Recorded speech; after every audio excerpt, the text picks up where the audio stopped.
Consequence for breach of contract, यानी कि इस चैप्टर में हम ये समझने का प्रयास करेंगे, चैप्टर 6 है आपका, कि यदि किसी व्यक्ति के साथ कॉन्ट्रैक्ट हुआ है और वो ब्रीच होता है तो इसका क्या परिणाम होगा। कॉन्सिक्वेंस ब्रीच ऑफ कॉन्ट्रैक्ट, कोई कॉन्ट्रैक्ट हुआ और वो किसी बंदे ने ब्रीच कर दिया तो इसके परिणाम क्या निकलेंगे। इस सेक्शन 73 से लेकर 75 है।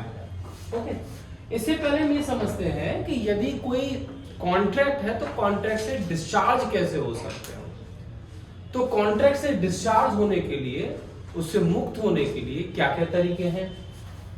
सीधा सीधा यदि दो पार्टियों के मध्य कोई कॉन्ट्रैक्ट हुआ तो दूसरे पार्टी को जो काम करना है वो अपना परफॉर्म कर दे, जो जिसकी लायबिलिटी है वो यदि वो परफॉर्म कर देता है तो हम अपने उससे डिस्चार्ज हो जाएंगे, या फिर उसका इम्पॉसिबल हो जाए पूरा कर पाना तो भी डिस्चार्ज हो जाते हैं, या फिर हम उससे एग्रीमेंट कर लें। तो यदि कोई एग्रीमेंट करते हैं नया तो पुराने एग्रीमेंट से हम फ्री हो जाते हैं। चौथा, कि जो आपका कॉन्ट्रैक्ट करने को हुआ था वो आप कॉन्ट्रैक्ट नहीं करते हैं पूरा। नॉर्मली यदि आपसे कोई कॉन्ट्रैक्ट हुआ कि आपको ये चीज लेके आनी है, आपको ये काम करना है, तो आपकी लायबिलिटी क्या बनती है, उस काम को पूरा करें। परंतु वो काम या वो चीज आप नहीं करते हैं, अर्थात कॉन्ट्रैक्ट ब्रीच कर देते हैं, तो ब्रीच करने पर भी आपको अपने जो कॉन्ट्रैक्चुअल ऑब्लिगेशन या लायबिलिटी से डिस्चार्ज हो जाते हैं। तो उस कंडीशन में क्या उसके परिणाम निकलेंगे, और जो पीड़ित पक्षकार हुआ, जो विक्टिम हुआ इस ब्रीच ऑफ कॉन्ट्रैक्ट के, उसके क्या राइट उत्पन्न होंगे, अब वो क्या कर सकता है। तो सेक्शन 73 से लेकर 75 इसी स्थिति के बारे में बताता है। तो जिस पार्टी जो पीड़ित है, जिस पार्टी ने कॉन्ट्रैक्ट ब्रीच कर दिया, उस ब्रीच होने से जो पार्टी विक्टिम हो गया, तो उसके पास कुछ रेमेडीज दी गई हैं। क्या क्या रेमेडी है। नंबर 1, वो चाहे तो स्पेसिफिक परफॉर्मेंस करा सकता है और वो चाहे तो इंजंक्शन ले सकता है। स्पेसिफिक परफॉर्मेंस कराना और इंजंक्शन लेना ये स्पेसिफिक रिलीफ एक्ट में हम पढ़ते हैं। उसको हम क्या कराते हैं, परफॉर्म कराते हैं, या फिर उसे न ऐसा करने से हम रोकते हैं इंजंक्शन के माध्यम से, व्यादेश के माध्यम से। दूसरा, क्वांटम मैरिज। तो इसके अंतर्गत यदि किसी व्यक्ति के ब्रीच करने से पहले दूसरे पार्टी ने कुछ काम कर लिया है, तो जो काम कर लिया है उसकी वो कंपनसेशन मांग कर सकता है। जैसे आपके मना करने से पहले 70% मैंने पेंटिंग बना ली थी, 70% मैंने वो काम कर लिया था, तो जो मैंने काम कर लिया था तो उसका मुझे कंपनसेशन चाहिए। तो जितना काम उतना दाम, ये क्वांटम मेरिट के सिद्धांत पर काम करता है। तीसरा है डैमेजेस, क्षतिपूर्ति। तो क्षतिपूर्ति ये बहुत महत्वपूर्ण और अक्सर इसी के लिए हम मांग करते हैं, या तो ये संभवतः इसी के लिए जाएंगे, नहीं तो ये। तो डैमेजेस का मतलब है कि आपको जो चीज लेके आनी थी आपने वो नहीं लेके आए, आपको जो काम करना था वो आपने काम नहीं किया, तो मेरा ये अधिकार है, ये कॉमन राइट है, यानी कि पीड़ित पक्षकार का, कि वो डैमेज की मांग कर सकता है। और जो डैमेज की मांग करेगा वो सेक्शन 73 से लेकर 75 तक है। तो इस लेक्चर में केवल हम 75 समझेंगे। जो 75 की जो हेडिंग है, यहां पर हम कंपनसेशन, हाँ 73 के अंतर्गत हम क्या कर रहे हैं, कंपनसेशन की मांग कर रहे हैं। किसके कंपनसेशन की मांग कर रहे हैं, आपने जो ब्रीच कर दिया। तो कंपनसेशन फॉर लॉस और डैमेजेस, कंपनसेशन फॉर लॉस और डैमेज, किसके लॉस और डैमेज के लिए कंपनसेशन मांग कर रहे हैं, जो आपने ब्रीच के कारण जो मुझे हुई, आपको जो काम करना था आप नहीं किया, इसलिए मुझे नुकसान हुआ, इसलिए मुझे लॉस या डैमेज हुआ। तो सेक्शन 73 उस लॉस और डैमेज के बारे में बात कर रहा है। तो सेक्शन 73 के लागू होने के लिए कुछ 3, 4, 5 कंडीशन है। वो कंडीशन हमें समझ में आनी चाहिए। पहली चीज, कोई कॉन्ट्रैक्ट हुआ हो। दूसरा, वो लीगल कॉन्ट्रैक्ट होना चाहिए। पहली कंडीशन एक लीगल कॉन्ट्रैक्ट हुआ हो। दूसरा, जो लीगल कॉन्ट्रैक्ट हुआ है वो एक पार्टी द्वारा ब्रीच कर दिया गया है, यानी there should be legal contract, it should be breach, इसका ब्रीच हुआ हो। तीसरा, जब कोई कॉन्ट्रैक्ट ब्रीच हो गया तो उसके परिणाम स्वरूप जो विक्टिम है इस ब्रीच ऑफ कॉन्ट्रैक्ट के कारण उसका ये हक बनता है कि वह कंपनसेशन की मांग करे। तो सेक्शन 73 एक आपको राइट देता है, आपको कंपनसेशन प्राप्त करने का हकदार बनाता है। अब कितना कंपनसेशन लोगे, ये महत्वपूर्ण चीज है। कंपनसेशन कितना मिलेगा, तो यहां पर सेक्शन 73 में ही बताया, जो कंपनसेशन की जो मात्रा होगी वो नॉर्मली होता है which naturally arose in usual course of thing, जो प्राकृतिक रूप से जो सामान्य अनुक्रम में जो उत्पन्न होता है, जिसके बारे में पक्षकार अनुमान लगा सके, एक सामान्य प्रज्ञा वाला व्यक्ति सोच सके किसी ब्रीच के कारण ये हुआ होगा नुकसान, तो वो प्राप्त करने का हकदार है।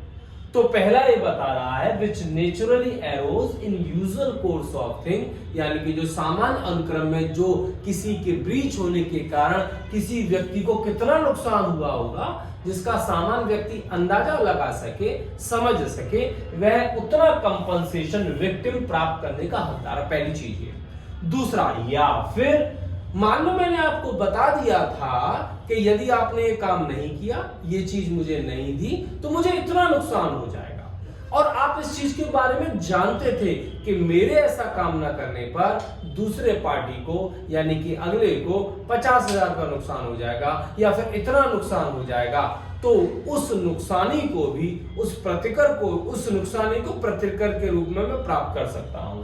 तो कौन सा, which party new likely to cause in case of breach of contract. तो दो चीजें हुई, ब्रीच ऑफ कॉन्ट्रैक्ट के कारण जो यूजुअली कोर्स ऑफ थिंग जो नेचुरली होता है, या तो वो ले सकता हूं, पर यदि दूसरी पार्टी यानी ब्रीच करने वाली पार्टी जानती थी कि इसके ब्रीच होने से ये हो जाएगा नुकसान, तो उसको भी मैं प्राप्त कर सकता, उसमें से इन दोनों में से कोई एक प्राप्त कर सकता हूं। यदि मैं जानता था, यानी कि ब्रीच करने वाला जानता था कि इतना नुकसान होगा, तो ये नहीं जानता था, तो सामान्य ब्रीच होने से कितना नुकसान होगा वो प्राप्त कर सकते हैं। तो ये कंपनसेशन की मात्रा के बारे में बात करता है। परंतु एक और चीज का, क्वाजी कॉन्ट्रैक्चुअल ऑब्लिगेशन, यानी कि क्वाजी कॉन्ट्रैक्ट सेक्शन 68 से लेकर हम 72 तक पढ़ते हैं। क्या क्वाजी कॉन्ट्रैक्ट के अंतर्गत आप पर कोई दायित्व है किसी काम को करने का, और आपने वो काम नहीं किया, वो ब्रीच कर दिया, क्या उस स्थिति में भी मैं कंपनसेशन की मांग कर सकता हूं? तो सेक्शन 73 बोल रहा है हाँ, कि यदि क्वाजी कॉन्ट्रैक्ट यानी कि संविदा के सदस्य जो दायित्व उत्पन्न होते हैं, वो आपने दायित्व पूरे नहीं किए, आपने वो ब्रीच कर दिया, तो उससे जो मुझे लॉस और डैमेज हुआ, उसके लिए भी मैं कंपनसेशन प्राप्त कर सकता हूं। यानी कि 73 की जो प्रिंसिपल है वो क्वाजी कॉन्ट्रैक्चुअल ऑब्लिगेशन के ब्रीच होने पर भी लागू होगा।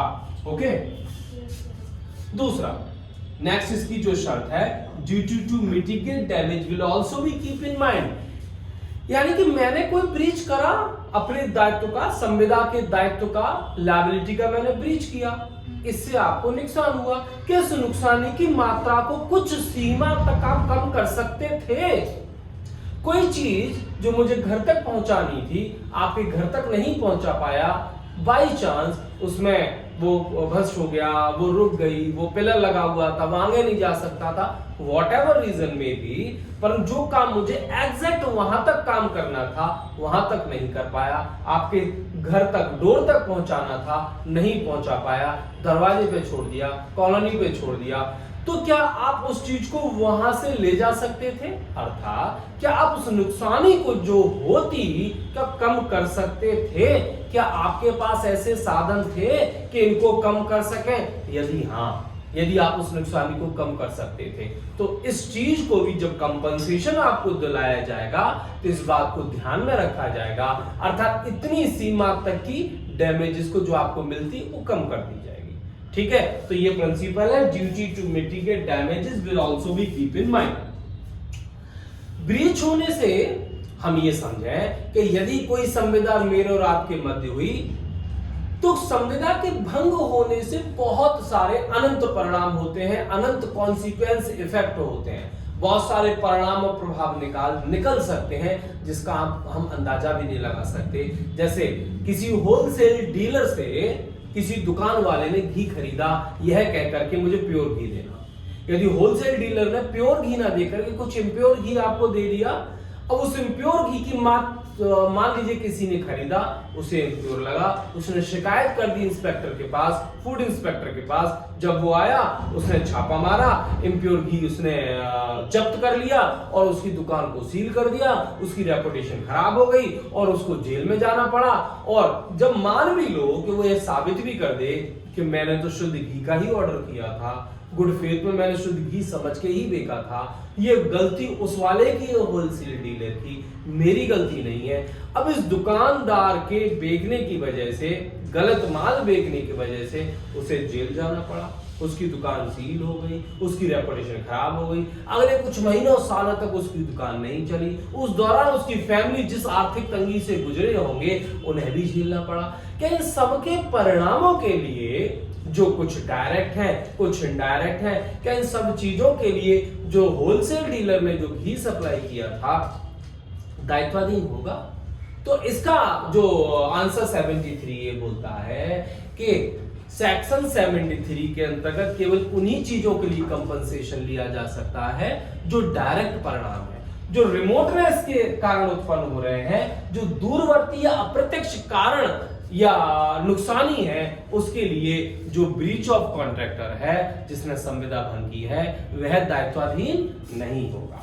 ठीक है, तो no compensation in case of indirect loss और रिमोट लॉस या डैमेज। पॉइंट समझ में आ गए?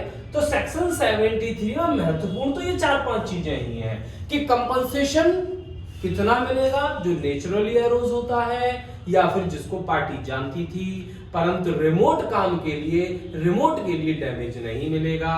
और क्वाजी कॉन्ट्रैक्ट में भी आपको कंपनसेशन मिलेगा, क्वाजी कॉन्ट्रैक्ट में भी मिलेगा। आप यदि उसको नुकसानी को कम कर सकते थे, इसको भी ध्यान में रखा जाएगा।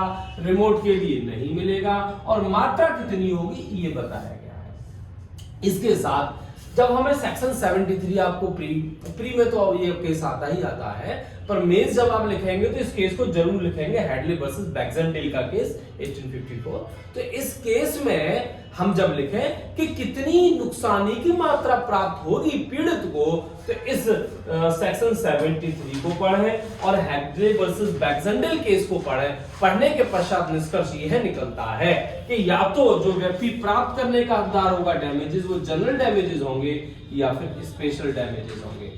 जनरल डैमेज वो होते हैं जब आपको विशेष नुकसानी के बारे में, विशेष परिस्थितियों के बारे में, या उस परिस्थिति, विशेष परिस्थिति के कारण जो विशेष नुकसानी होती उसके बारे में आपको कोई नहीं बताया गया है, आप जानते नहीं है, तो उस स्थिति में जनरल डैमेज मिलेगा। परंतु यदि आपको बता दिया है कि यदि ऐसा होगा तो मुझे विशेष नुकसानी होगी और उस तथ्यों के बारे में आप जानते हैं, तो स्पेशल डैमेज प्राप्त करने के हकदार हैं।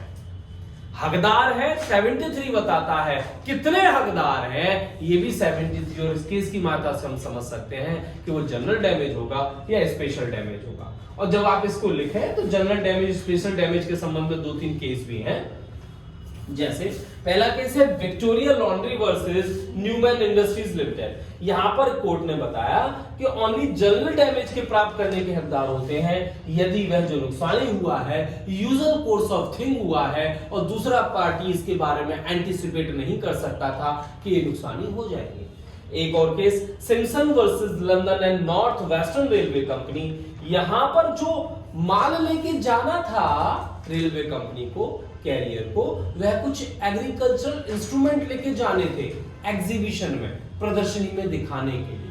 तो यहां पर उसे मालूम था कि प्रदर्शनी में माल ले जाना है, इतने टाइम तक ले जाना है, फिर भी वो नहीं ले जा पाया।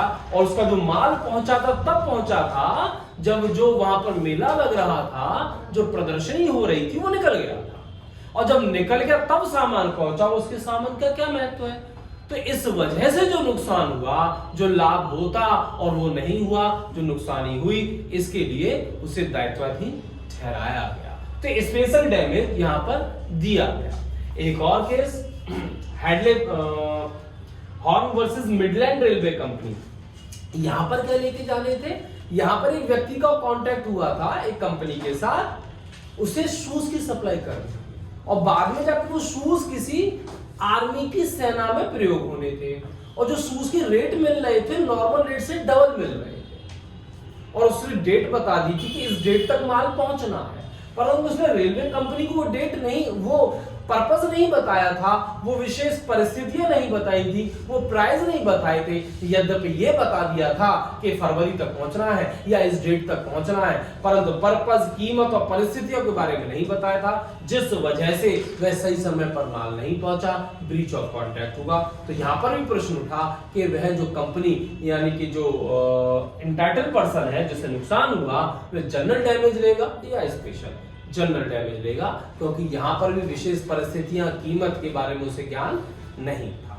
ओके, ये चीज आपको समझ में आई। Horne versus Midland Railway Company. यहां तक किसी को कुछ पूछना हो तो पूछिए आप।